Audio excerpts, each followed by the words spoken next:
Krishna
अज्ञानतिमिरन्धस्य ज्ञानाञ्जनशलाकया चक्षुरुन्मिलितं येन तस्मै श्रीगुरवे नमः।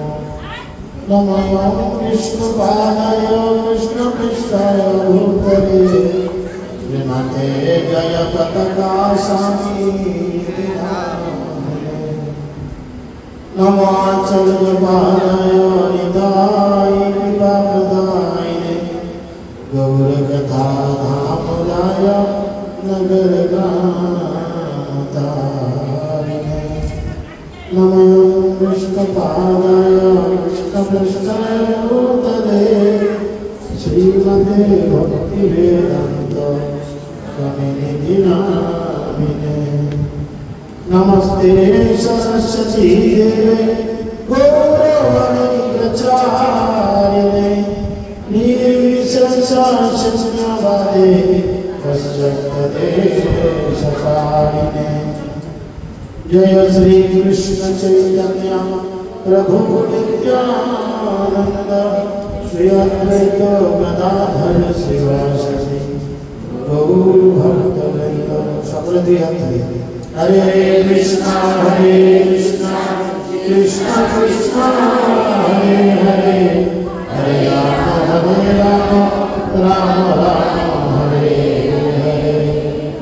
मुखं करोति वाचालं तनुं लङ्घयते तत्कृपाहं वन्दे श्रीगुरुं नितायनं परमानन्दमाधवं श्रीचैतन्येश्वरम्। श्रीचैतन्यमनोभीष्टं स्थापितं येन भूतले स्वयं रूपकदामयं ददाति सदान्तिकम्। नष्टप्रायेषु अभद्रेषु नित्यं भगवतो सेवया भगवते रुक्तं श्लोके भक्ति नष्टि। जय श्री कृष्ण चैतन्य प्रभु नित्यानंद श्री अद्वैत गदाधर शिवासादि गौर भक्तवृंद। हरे कृष्णा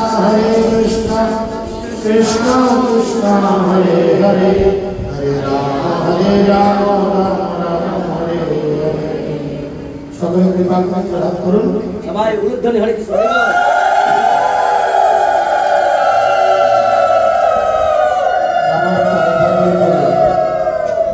ओम नमो भगवते वासुदेवाय। ओम नमो भगवते वासुदेवाय। ओम नमो भगवते वासुदेवाय। ओम नमो भगवते वासुदेवाय। ओम नमो भगवते वासुदेवाय। ओम नमो भगवते वासुदेवाय। हरे कृष्ण। सर्वप्रथम সকলকে আন্তর্জাতিক কৃষ্ণ ভবনামৃত সংঘ তথা ইসকন নামহট্টর পক্ষ থেকে প্রীতি শুভেচ্ছা এবং অভিনন্দন জ্ঞাপন করি। সকলের শ্রী ধর্মায়তের সুস্বাগত। আপনারা সকলেই জানেন ইংরেজি 9 আগস্ট 10 আগস্ট এই দুই দিন আমাদের হুগলি জেলার কতগুলি থানা নিয়ে জেলা সংসদ হচ্ছে। তারপর পুরসুর আরামবাগ গোঘাট খানাকুল এই কয়েকটি থানা নিয়ে একটি নামহট্ট সম্মেলন হচ্ছে। তো আমরা বহুদিন আগে দেখেছি, মানে আমি প্রায় 18 বছর অতিক্রান্ত করছি ভক্তি। তো প্রথম দেখেছি তখন আমাদের পূর্বতন প্রচারক ছিলেন, তখন 4-5টা জেলা নিয়ে সম্মেলন হতো। হুগলি, বাঁকুড়া, পুরুলিয়া, ঝাড়খণ্ড, জামশেদপুর এইসব জায়গা নিয়ে একসঙ্গে হতো। ধীরে ধীরে গুরু গৌরাঙ্গের কৃপায় ছিল জয়প্রকাশ স্বামী গুরু মহারাজের ইচ্ছা ক্রমে প্রভুপাদের আদেশ ক্রমে সমস্ত নামহট্ট ভক্তরা এই গুরুদেবের প্রচার কার্যে এমনভাবে সহায়তা করছে যে আজকে ধীরে ধীরে সেই 4টি জেলা থেকে কমে হলো হুগলি জেলায় একটি। সেটা কয়েক বছর চলার পরে গত 2 বছর ধরে দেখা যাচ্ছে একে প্রচুর পরিমাণে ভক্ত হচ্ছে।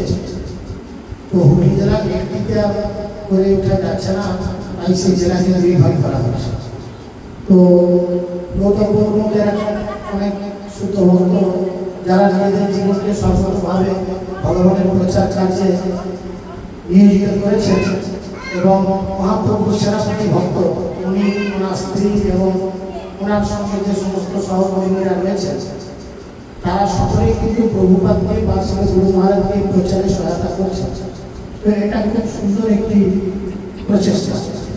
তো যাই হোক, যে বিষয়গুলি উনি আমাকে আলোকপাত করার জন্য আদেশ করলেন, তো আমি চেষ্টা করব সেগুলিকে যথাযথভাবে শাস্ত্র সিদ্ধান্ত অনুযায়ী রূপদান করা। যদিও ভাগবতীয় কথা ততটা বলার মতো আমার যোগ্যতা আছে কিনা জানি না, তো গুরু গৌরাঙ্গের কৃপা আশীর্বাদ প্রার্থনা করে আপনাদের কাছে অবিকৃতভাবে শাস্ত্র কথাকে উপস্থাপন করার প্রচেষ্টা করছি। দেখুন, সর্বপ্রথম আমাদের জানা দরকার এই মানব দেহ দুর্লভ না সুলভ? কি মনে হয় আপনাদের? মায়েরা বলুন, দুর্লভ না সুলভ? দুর্লভ মানে যেটা সহজে পাওয়া যায় না, সুলভ মানে যেটা ইচ্ছা করলেই পাওয়া যায়। কি মনে হয়? সুলভ মানে ইচ্ছা করলেই পাওয়া যায়, আর দুর্লভ মানে পাওয়া যায় না। ভাবতে হবে, মানব দেহ কিন্তু আমরা ইচ্ছা করি যদি পাওয়া যায় মনে করি, তাহলে আমরা দ্বিতীয় মরে গিয়ে সঙ্গে সঙ্গে আবার মানব দেহ পাবো। শাস্ত্র মানে কি? শাস্ত্র কি বলে? ভক্তিবিনোদ ঠাকুর, যিনি আমাদের সপ্তম আচার্য, তিনি সুন্দর করে বলছেন, এমন দুর্লভ মানব দেহ পাইয়া কি করব ভাবনা দেহ। অর্থাৎ এরকম দুর্লভ মানব দেহ পেয়ে তুমি একবারও চিন্তা করে দেখলে না আমি কেন মানব দেহ পেলাম? ভাগবতমে একাদশ স্কন্ধে সেখানে নীল মহারাজকে সুন্দর করে ভগবান হংসাবতার রূপে আবির্ভূত হয়ে তিনি বলছেন, নিদেহ মাধ্যম সুলভম সুদুর্লভ। অর্থাৎ এই দেহ মানে এই মানব দেহ কেবলই সুলভ নয়, দুর্লভ নয়, সুদুর্লভ। অর্থাৎ কি? এই দেহ আমরা একবার যদি পাই, দ্বিতীয়বার এই দেহ পাওয়ার জন্য আবার আমাদের ৮০ লক্ষবার বিভিন্ন জনিতে জন্মগ্রহণ করতে হবে। এবং তারপরে যদি আপনি জন্মগ্রহণ করেন মানব দেহ রূপে, সেটা যদি আপনার ভারতবর্ষের মতো পবিত্র করতে না হয়। চৈতন্য মহাপ্রভু তিনি খুব সুন্দর করে চৈতন্য চরিতামৃত গ্রন্থের মধ্যে বর্ণনা করেছেন কৃষ্ণদাস কবিরাজ গোস্বামীর মাধ্যমে। তিনি বলছেন, ভারত ভূমিতে হইল মনুষ্য জন্ম যা, জন্ম সফল করি বড় বড় উপকার। কি বলছেন? ভারত ভূমিতে হইল মনুষ্য জন্ম যা, অর্থাৎ ভারতবর্ষের মতো পবিত্র ভূমিতে মানুষ রূপে জন্মগ্রহণ করেছে এরকম যে সমস্ত মানুষ, তাদের জীবন সফল করতে হবে কিভাবে? পরের উপকার। এখন পরের উপকার মানে কি? পরের উপকার মানে কি? একটু কন্যা আসলে একটা ত্রিপল দেওয়া, একটু ছোলা গুড় ছিঁড়ে চাল, একটা কাপড়, শীতের সময় একটা কম্বল, এইটা কি প্রকৃত উপকার? হ্যাঁ, এটা উপকার, এটা প্রকৃত উপকার নয়। উদাহরণের জন্য ছিল প্রভুপাদ সুন্দর করে তার পত্রের মধ্যে বোঝাচ্ছে যে একটি ছেলে হাওড়া স্টেশনে হারিয়ে গেছে। হাওড়া স্টেশন নাম শুনেছেন? অনেকে গেছে, খুব ব্যস্ততম স্টেশন। একটা ছোট ছেলে হাওড়া স্টেশনে হারিয়ে গেছে, হারিয়ে গিয়ে খুব কান্না করছে। আপনি সেই ছেলেটাকে কি করলেন না, একটা স্টেশনারি দোকান থেকে দুটো 5 স্টার চকলেট বা ক্যাডবেরিজ কিনে দিলেন। ছেলেটা ক্যাডবেরিজ খেতে খুব ভালোবাসে। কতক্ষণ চুপ থাকবে? যতক্ষণ ক্যাডবেরিজ খাবে ততক্ষণ চুপ। সে তো বাবা মার কাছ থেকে হারিয়ে গেছে, প্রকৃতপক্ষে সে কাঁদছে, বাবা মাকে খায়নি বলে। তো সেই ক্যাডবেরিজটা যতক্ষণ খেলো ততক্ষণ চুপ, আবার ক্যাডবেরিজ শেষ, আবার খাচ্ছে। তাহলে আবার যদি তাকে মিষ্টি বা ভাত ডাল মুড়ি খেতে দিই, কিছুক্ষণ চুপ, আবার কাঁদবে। তাহলে তার প্রকৃত কান্না থামাতে গেলে বারবার ক্যাডবেরিজ খাবার দাবার দেওয়াটা ভালো না তার হাত ধরে নিয়ে গিয়ে তাকে তার বাবা মায়ের কাছে পৌঁছে দেওয়া? কি মনে হয় আপনাদের? তাহলে তার কান্না থামবে না, থেমে যাবে, একদম ক্লিয়ার। তো ঠিক সেরকম আমরা হচ্ছি ভগবানের ক্ষুদ্রাতি ক্ষুদ্র অংশ।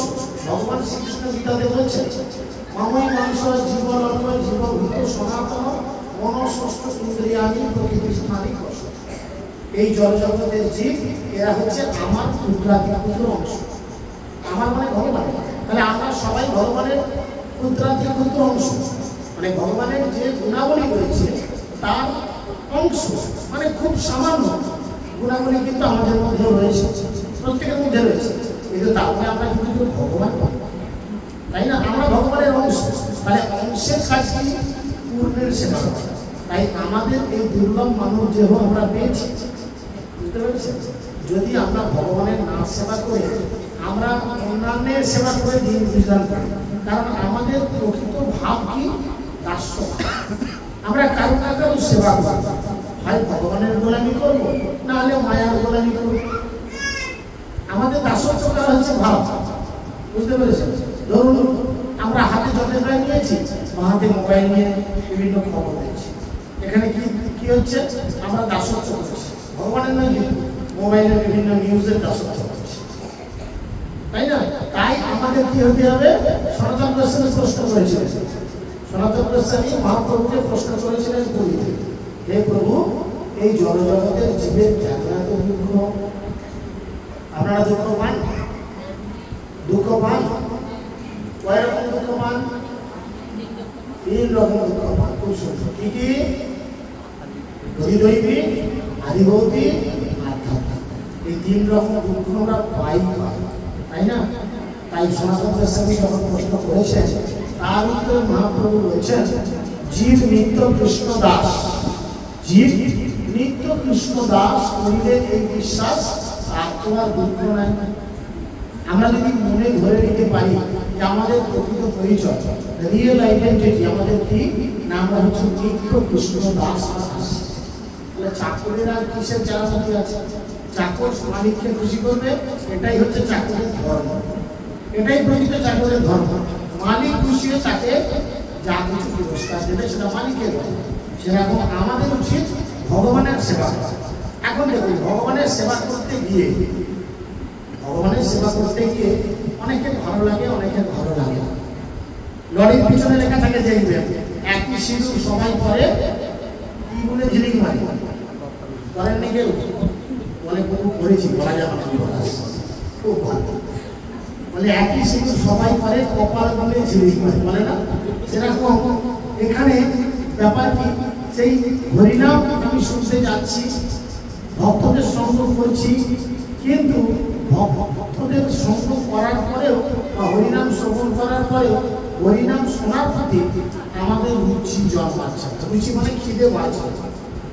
অনেক সময় ডাক্তারের কাছে গেলে ডাক্তারবাবু আমি সব খাচ্ছি, কিন্তু কোনো খাবারের মধ্যে আমার রুচি নেই, বুঝলি না? ডাক্তার উপযুক্ত রোগের লক্ষণ দেখে ঔষধ দেয় যাতে রোগ সারে। ঠিক সেরকম আমরা মানব জীবনে পতিত হয়েছি, আমাদের উচিত ভগবানের সেবা করা। আমরা ভগবানের সেবা না করে উল্টোপাল্টা সেবা করছি, বুঝতে পেরেছেন? যে জগদানন্দ পন্ডিত তার প্রেম বিবর্তন মধ্যে বলছে, মানুষ আকার হইলে কি হয়? করহ ভূতের কাম, নহিলে বদনে কেন না বলো শ্রীকৃষ্ণ গোবিন্দ নাম। মানুষ আকার হইলে কি হয়? আমরা সবাই মানুষের মতো দেখতে, তাই না? করহ ভূতের কাম। ভূত কি করে বলে? শুনেছেন ভূত কি করে? ঠাকুমাদের জিজ্ঞেস করে দেখবে, দাদু ঠাকুমারা বলে ভূত কি করে না, ভূতের কোনো কাজ নাই, এর তার ঘরে উঠে বলে ঘর করতে দেবো, এই করে দেবো, তাই করে দেবো, যে কাজের কোনো নাম নাই, তাই না? ধরুন ঘরে তুই জল ফেলেছিস কেন? আমার গায়ে পড়েছে, তাই তোকে ধরেছি। আরে ভাই, তোকে দেখতে পেলে তোর গায়ে জল দিতাম কি? আমি অসরি করি। তাহলে এর কথা তো কোনো যুক্তি নেই। তাহলে আমরা মানুষের মতো দেখতে হয়েছি আর ভূতের মতো কাজ করছি। করো ভূতের কাম, নহিলে বদলে কেন না বলো শ্রীকৃষ্ণ গোবিন্দ নাম।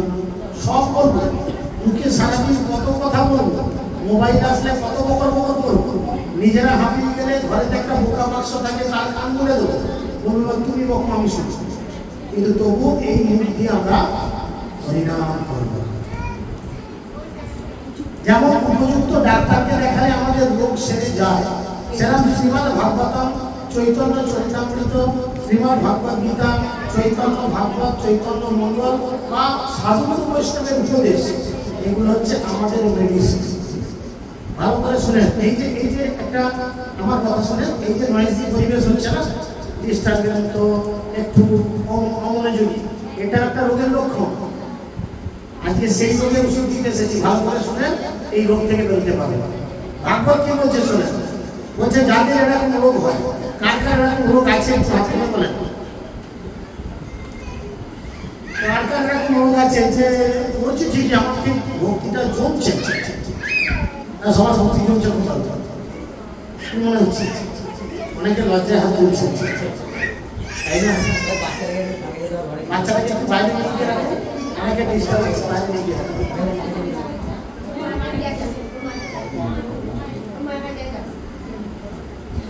কেন হচ্ছে না?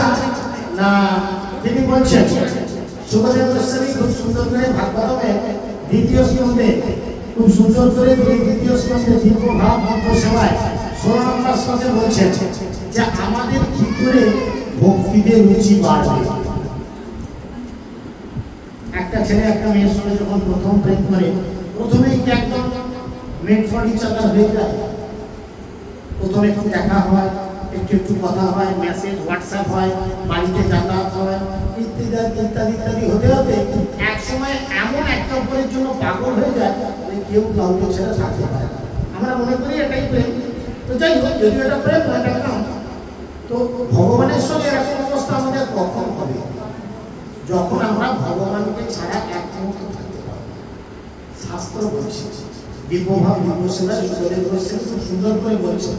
তিনি বলছেন সুশুশ্রু সুশ্রু ধানস্য বাসুদেব কথার্চি সৎ মহৎ সেবয়া বিপ্রা পূর্ণ তীর্থ নিবেশ।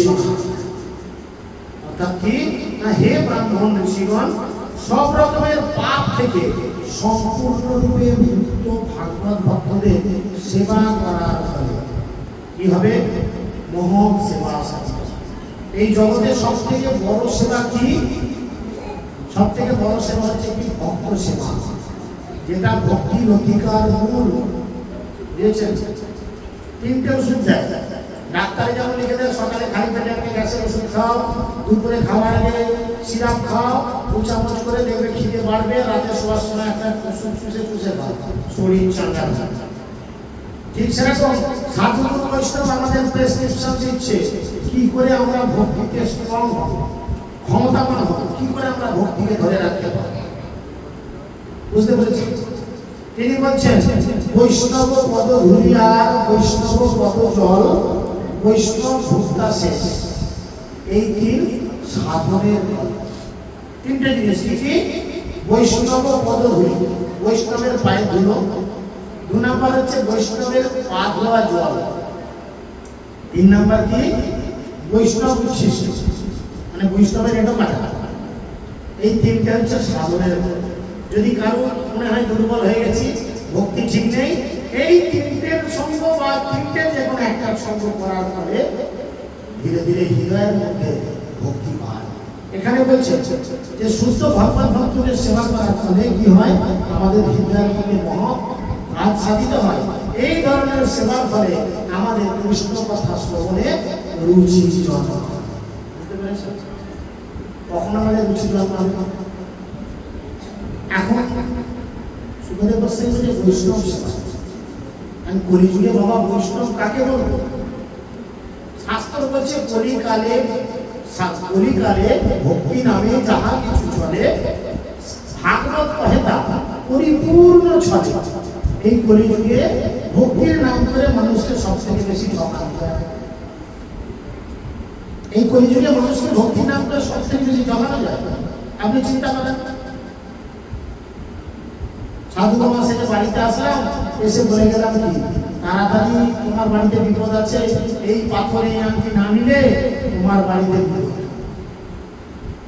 ব্যাস, মেয়েদের মন এমনি ধরাধরাস করবে, হায় হায় আমাদের বাড়িতে বিপদ, সবাইকে ডাকতে হবে, সবাইকে বলতে হবে, আমার স্বামীকে ডাকতে হবে, একে ডাকতে হবে, বলতে হবে। ওই সাধু বাবার কাছ থেকে পাথর একটু ভালো করে গীতা করে দেখুন তো।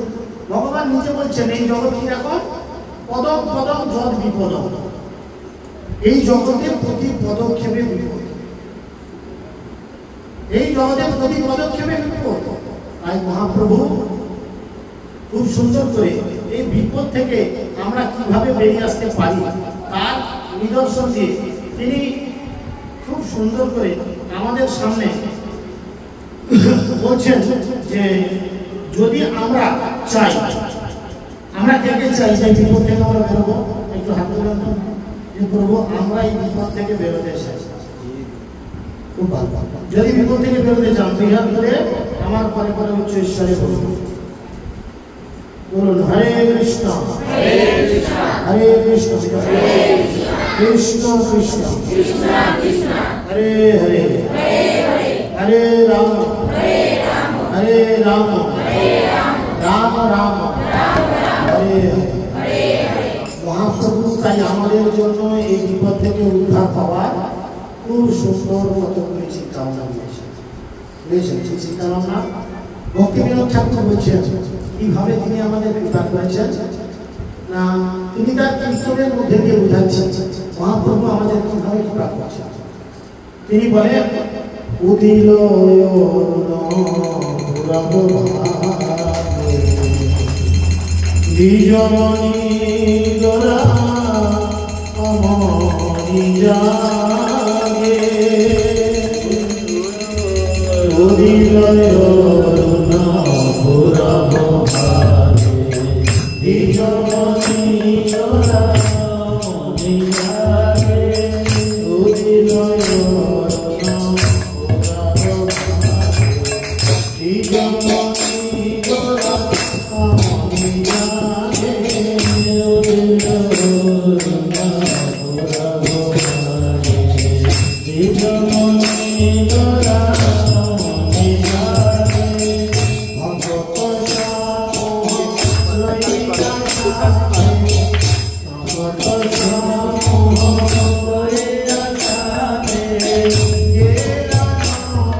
আপনারা সকলেই জানেন মহাপ্রভু ব্রাহ্মণ পরিবারে জন্মেছিলেন, তাই তিনি হচ্ছেন সমস্ত ব্রাহ্মণের আধার, সমস্ত ব্রাহ্মণের শিরোমণি।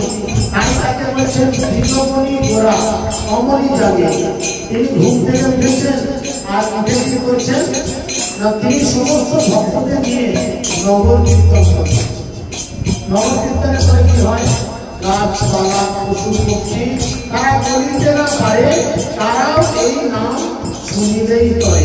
তখন তিনি নগর কীর্তন করছেন, আর সেই নগর কীর্তনে সঙ্গে কে আছে,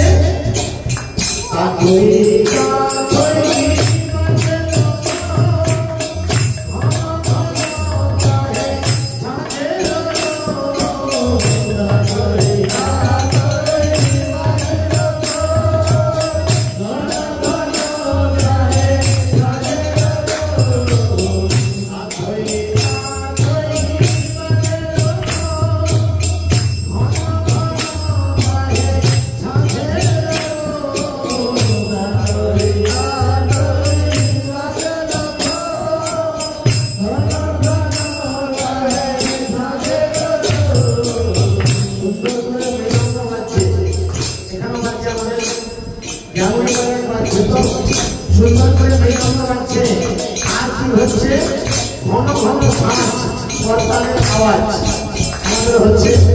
আর এই আওয়াজ শুনে মহাপ্রভু একটি সুন্দর আনন্দের সঙ্গে দুই হাত তুলছেন। আপনারা যারা হাত হাত দুই হাত তুলুন, একবার বাম দিক একবার ডান দিক। মহাপ্রভুর শিক্ষা অনুযায়ী তিনি কি বলছেন, প্রেমে ধর্ম ধর্ম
চলেছেন আর কীর্তন করতে করতে সকলকে বলছেন আমাদের মুখে সবসময় কি কথা বলা উচিত। তিনি বলছেন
অঙ্কের হিসেবে সারা জীবনের আমরা প্রায় অর্ধেক সময় ঘুমিয়ে কাটাই। ঘুমতে অভাব থাকলেও অঙ্কের হিসেব প্রতিদিন 6 থেকে 8 ঘন্টা, 8 ঘন্টা যদি হয় একদিনে 10 দিনে 8 ঘন্টা মানে 3 দিন 1 ঘন্টা হিসেবের সাথে ধরুন 3 দিন, 10 দিনে 3 দিন হলে 30 দিনে ওই দিনেও 9 থেকে 10 দিন, 1 মাসে 10 দিন একটানা কি করছি আমি দেখে দিই 1 মাসে 10 দিন ঘুমাচ্ছি একটানা, 12 মাসে 120 দিন ঘুমাচ্ছি, তাহলে 1 বছরে 4 মাস আর 120 দিন মানে 4 মাস, 1 বছরে 4 মাস ঘুমাচ্ছি। যদি 50 বছর আয়ু হয় ওই কি নিয়ম 22 থেকে 24 বছর একটানা ঘুমাচ্ছি। তাই মহাপ্রভু বলছেন কি পিছে নিদ বসে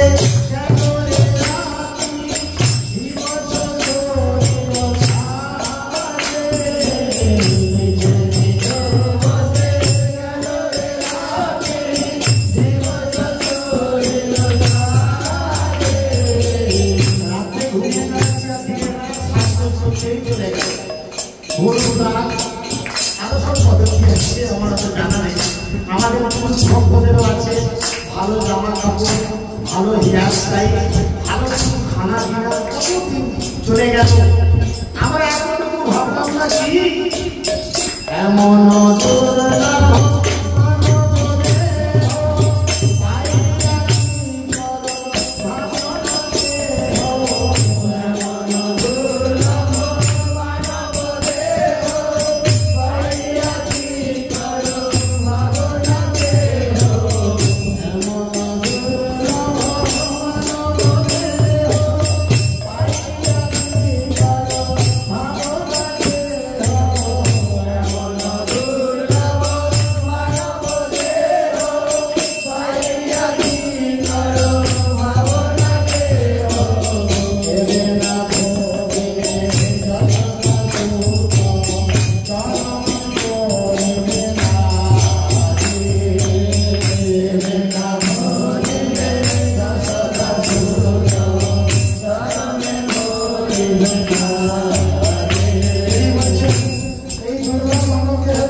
ভগবানের ভজনা করলাম না। কৃষ্ণের অষ্টোত্তর শতনাম স্ত্রী আপনারা শুনেছেন, সেখানে আমাদের এই জগতে আসার কারণ কি, কেন আসলাম? কৃষ্ণ ভজনার করে সংসারেতে আসলি নিচে মায়ায় বদ্ধ হয়ে তাহলে আমরা জগতে আসলাম কৃষ্ণ ভজনা করার জন্য। কিন্তু 50 বছর আয়ু হলে 22-24 বছর ঘুমিয়ে কাটালাম, 10-20 বছর পড়াশোনা করে কাটালাম, 5-7 বছর প্রেম করে বা বিয়ে থাক করে সন্তান উৎপাদন করে কাটালাম, করে থাকলো বৃদ্ধকাল। আমরা মনে মনে ভাবি বৃদ্ধকালে করিল ভজন বিদ্যজন এই দেহ সদা কখন যে এই দেহের টিকিট কাটা হয়ে যাবে কেউ জানে না। আমরা দেখলাম বুড়ো বয়সে ভজন করবো, এখন গালে লাফা মারে যাত্রা করি, এটা বড় দেখুন আমরা ছেলেকে ডাক্তার ইঞ্জিনিয়ার প্রফেসর ব্যারিস্টার করার জন্য কখন কখন স্কুলে পাঠাই, বুড়ো বয়সে না ছোটরা ছেলেবেলায়। প্রহ্লাদ মহারাজ তাই সব থেকে প্রথম উপদেশ দিয়েছেন সপ্তম স্কন্ধে কি কৌমারণ আচরণ প্রাণীয় অতি শৈশব থেকে ভগবানের ভজনা করা উচিত। কত সুন্দর বাচ্চা ছেলে কি করছে, কিছু মনে করবেন না। আপনাদের বাচ্চারা যেভাবে চিৎকার করে একটা নয়েজি পরিবেশ সৃষ্টি করছে, ঘরের মধ্যে দুপুরাতে কথা বলছে, বাচ্চারা করছে কি কেন না শৈশব থেকে জন্ম থেকে ভক্তি সাধন ভজন করছে।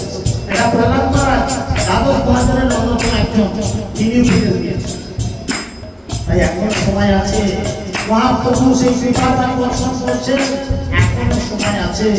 যদি আমরা কি করি এই কথা চিন্তা করি যে কৃষ্ণ শেষে আমাদের দেখে কপাল চাপা দেওয়া করবে, তুই যদি এত মাছ খাবি তাহলে মানুষ কেন হলি? হ্যাঁ 300-400 টাকা কিলো মাছ ইলিশ করে 2000 টাকা কিলো, তাই না? কি করে কিনে খাবি, কত খাবি? তাতে 3 মাস হয়ে যায়। হ্যাঁ সমুদ্রের মধ্যে শুধু হাত করবি, মুখের মধ্যে বড় বড় করে কত ঢুকে বিনা পয়সা, শুধু মুখটা বুঝিয়ে দিবি। ভগবান কথাতে বলছেন চতুর্থ অধ্যায়ে যে ধর্মান্ত পর্যন্ত প্রাণ স্থায়ী ভজাম অনুবর্তন্ত বর্তন্তে মনুষ্য পাপ সর্বদা, যে ভজান্ত সমর্পণ করে আমি তাকে সেইভাবে পুরস্কৃত করি। সারা জীবন আপনি মাছ খাওয়ার জন্য পাগলামি করবেন, ভগবান টিভি মাছ করে আপনাকে পরে জীবনে পাঠাবেন। মাংস খাওয়ার জন্য লাফাবেন, সিংহ করে পাঠাবেন, কারোর সুযোগ 900 টাকা গ্যাসের সিলিন্ডার, কত কি সবজির দাম, আর আমরা বাজারে দেখলাম তো 10 টাকা দেওয়া যাবে, কি দাম কি দাম। আর যদি আপনি একটা সিংহ হতেন, কি সুন্দর একটা হরিণ ধরে খেতেন, পয়সা লাগতো না, রান্না করার ঝামেলা নেই, যেখানটা ইচ্ছা সেখানটা ছিঁড়ে খেতেন, ভালো না? তাই এই দুর্লভ মানব দেহকে যদি আমরা ভগবানের সাধন ভজন না করি, আমাদের চরিত্র অনুযায়ী ভগবান পরে জীবনে আমাদের ঠিক এরকম তাই তো কথা তিনি বলছেন উদিত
জীবনের অন্তিম কালে, আমাদের জীবনের অন্তিম কাল যখন আসে তখন আমরা কি করি, কানের কাছে যে গীতা শোনা, তাই না?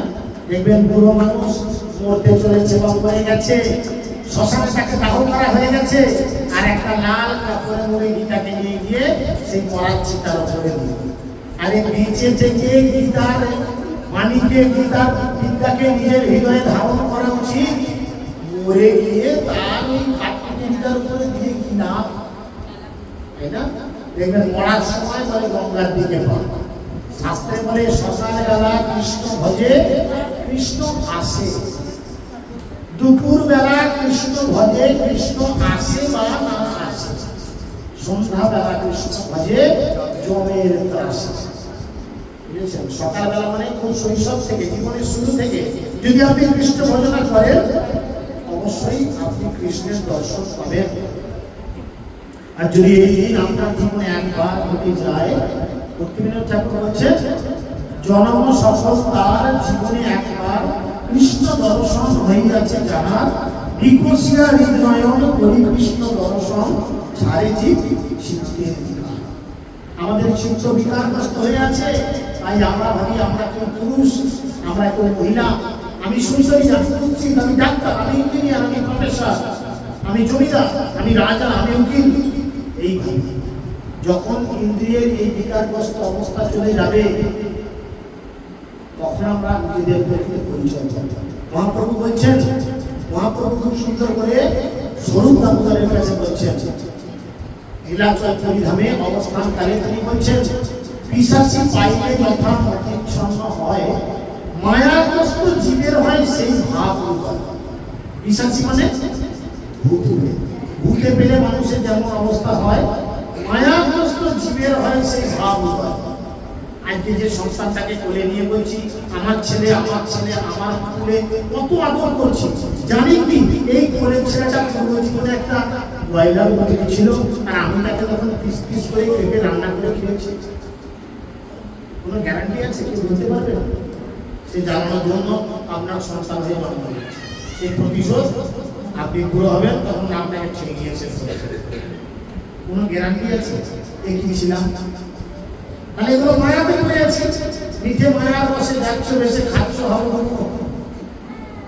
এই জগতে কেউ কারু নয়, ধন জন পরিবার কেহ নাই কবুকার, অনিত্য সমস্ত বিনশ্বর। এই জগৎ কখনোই কারু নয়, এই জগৎ হচ্ছে অনিত্য। তাই তোমরা সময় থাকতে কিছু করলে, দাঁত থাকতে দাঁতের মর্যাদা বোঝেন, অনেকে বলে না। সেই জন্য তিনি বলছেন যে তবে কেন একে অলস হই না ভজ হৃদয়ের মাঝে। তুমি সারা জীবন অলসতা করলে, ইস্কন ভক্তরা আসলো, গৌতম প্রভু আসলো আপনাদের গ্রামে, গাড়ির তেল পুড়িয়ে এই করে তাই করে এসে আপনাদের কাছে বলে গেল মায়েরা দয়া করে ভক্তি জীবন যজন যাজন করুন। এই জীবনেই বলে বৃন্দাবন ফিরে যাওয়ার সুযোগ মহাপ্রভু দিচ্ছেন। আমরা তখন গৌতম প্রভুকে ডোন্ট কেয়ার, এই কোথা থেকে আসে। প্রতিটা জায়গায় এরকম ভাই মা, কোনো জায়গায় বেশি, কোনো জায়গায় কম। অভিজ্ঞতা থেকে বলছি তো, বুঝেছেন? তো বিশ্বাসটা কি এরকম হয়। তো সবসময় আমরা সাধুর কথা গ্রহণ করি না। সাধু মানে যে গেরুয়া ড্রেস পরে আসবে, মাথা নাড়া করে থাকবে, তাকেই সাধু নয়। গুরু মহারাজ বলছেন যিনি গৃহে থেকে, যিনি গৃহে তোর কাছে রাখেন, যিনি গৃহে থেকে কি করেন, সমস্ত নিয়মাদি পালন করেন, তিনি একজন ত্রিজন্মী সন্ন্যাস। তাহলে যতদিন তিনি এসেছেন আমাদের এই মণিহারি দাসপাড়া গ্রামে বলে গেছেন, তখন আমরা সে মন দিয়ে গ্রহণ করিনি। ভক্তি জীবন পালন করে শ্রী গুরু মহারাজের কাছ থেকে দীক্ষা নেওয়ার ব্যাপারে কেউ গুরুত্ব দিইনি। আজকে ভাবছি কি জীবনের অন্তিমে এই কি অবস্থা হবে। ভক্তিবিনোদ ঠাকুর তাই বলছেন জীবন অনিত্য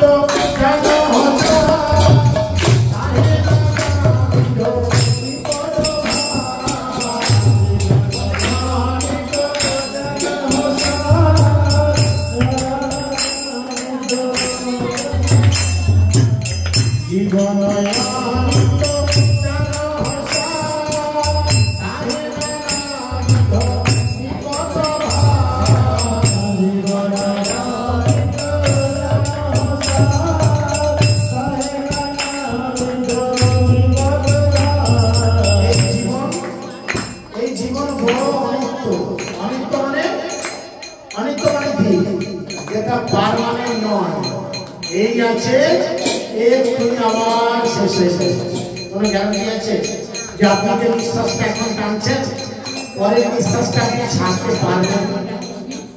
নিঃশ্বাসে নৈব বিশ্বাস, কোনো গ্যারান্টি নেই যে আপনি যেটা টানবেন সেটা পরেরটা ছাড়বেন, তাই না? আর এই জীবনে কোনো গ্যারান্টি নেই।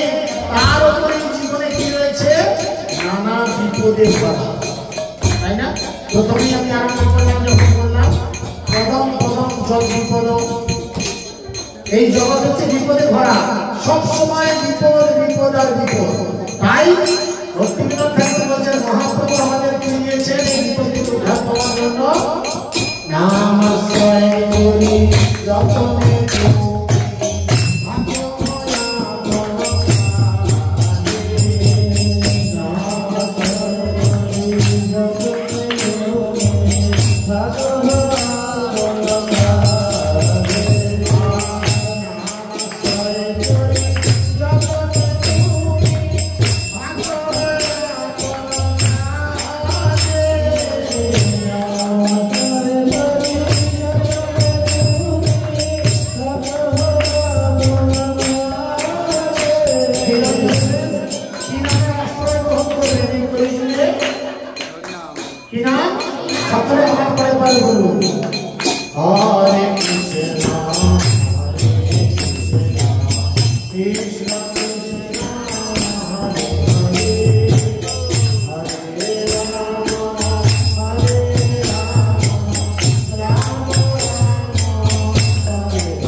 भगवान से देखो नाम हरे कृष्ण कृष्ण कृष्ण हरे हरे हरे राम राम राम हरे हरे এই নামকে আশ্রয় করতে হবে।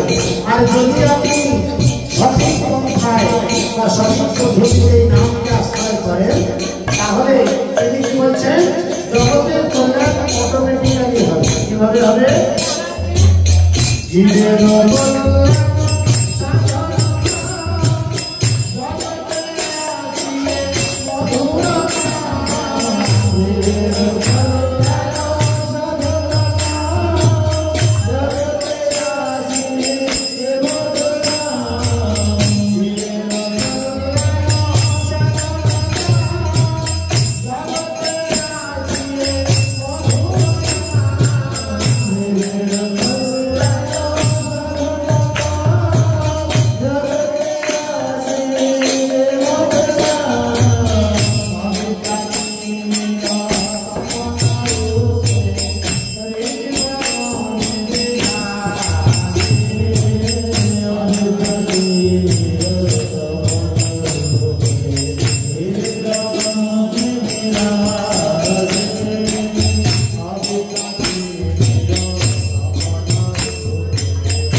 প্রসাদ পাওয়ার সময় আমরা কি বলি শরীর অবিদ্যা জাল।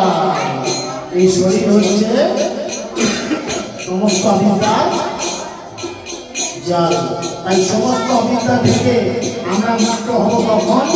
যখন আমরা ভগবানের এই দিব্য মহামন্ত্র উচ্চ ঈশ্বরে গ্রহণ করব। এই এখন গরম অন্ধকার ভক্ত ধামে কোনো ব্যাপার নেই, সেখানে না আছে গরম না আছে ঠান্ডা, একদম এয়ার কন্ডিশনের মতো। তাই আমরা যদি কীর্তন করি কি হবে?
যদি আমরা মুক্তি পেতে চাই, এই 14 ভুবনের বাইরে রয়েছে কি?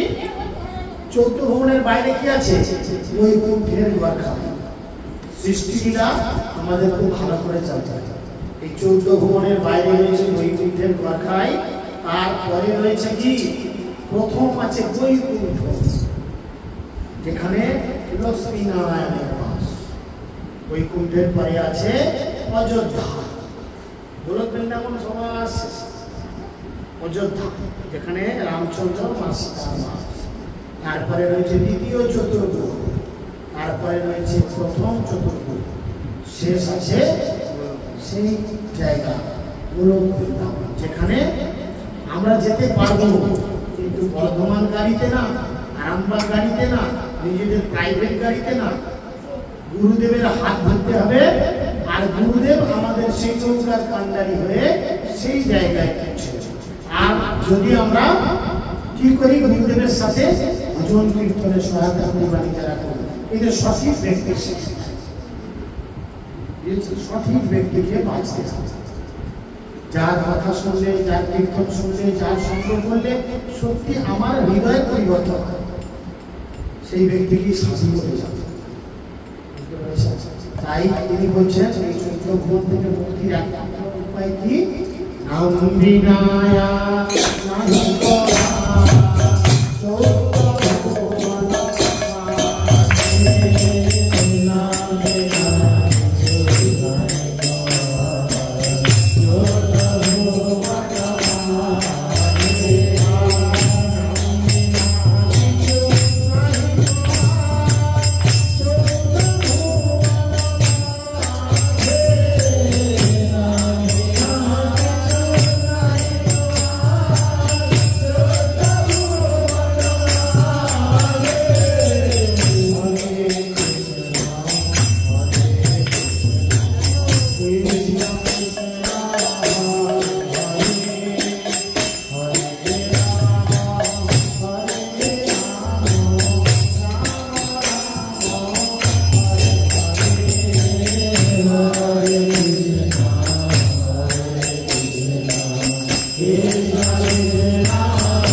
Hare